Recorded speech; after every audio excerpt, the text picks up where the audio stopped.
tamasi taondolewa. Utaiona siketi kama mwanaume mwenzio, tamasi taondoka.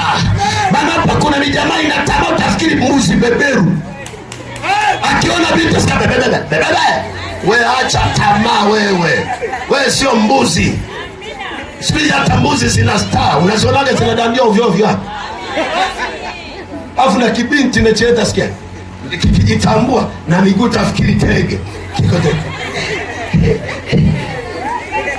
Afikiri punguza na mwendo utasikia. Muhuni wewe. Muhuni wa Magura wewe. Wewe muhuni wa Magura wewe. Unaitwa agent wa ndoa za watu wewe. Muone sura kama ukiona tu mwenzako ameoa, unajifanya rafiki yake, kumbe unamtongoza mke wa rafiki. Muone. Unatongoza mke wa rafiki, mume wa rafiki. Alafu na nyinyi wanawake muone akili. Msijifanye sana mna upendo na marafiki zenu. Hao ndio wanaowala. Wataalamu, afu wataalamu wanakusoma saikolojia. Wanakusoma saikolojia kawaida. Alafu akishagundua amekupima. Alafu mume wako atakapokuwa anamfanyia, wewe si unamsalimu utasikia? Za muda. Kile utasikia. Zamda shem. Shem zamda shem.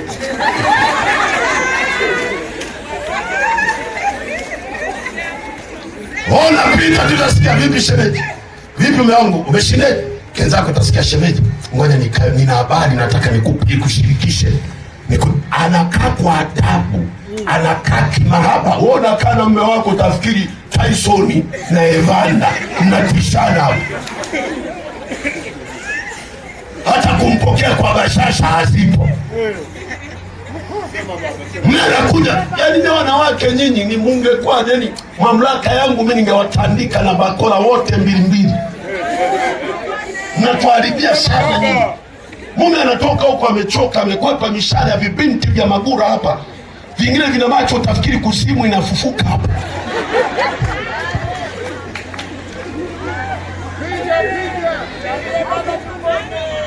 Yani kuna vibinti duniani jamani vimetengenezeka, alafu vikajitengeneza. Kikikutazama hivi unaweza kushangaa, hivi ni mtu huyu? Macho yake yanashawishi, macho yake yanavutia, alafu sura unaitazama unasema hivi mtoto wa nani? Umeenda wewe ngapi? Na mandevu tafikiri beberu la mbuzi. Umeenda.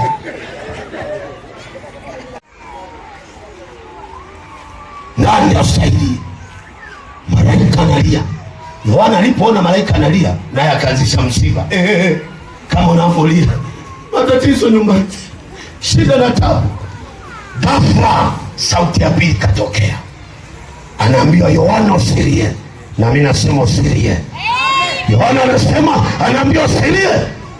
Yupo simba watapia na yuta yaye sina tofauti. Biblia ile ya Kirumi inasema yeye ni msisi watapia na yuta, ni dawa ya tapia na yuta. Biblia hiyo naipenda. Yesu ni dawa. Ikiwa ni ugonjwa yeye ni dawa. Yesu ni tapeo. Yesu ni uzima. Ni msisi watapia na yuta. Ni dawa ya makosa, ni dawa ya ugonjwa, ni dawa ya kansa, ni dawa ya ukimwi, ni dawa ya pomo, ni dawa ya kichaa, ni dawa ya ulemavu. Yeye ni mzizi wa kabila la Yuda. Semanina. Yesu kimpata anaponya magonjwa yote, anaponya kansa yote, anaponya afuma yote. Yeye ni afya ya wasio afya. Amen. Usilie.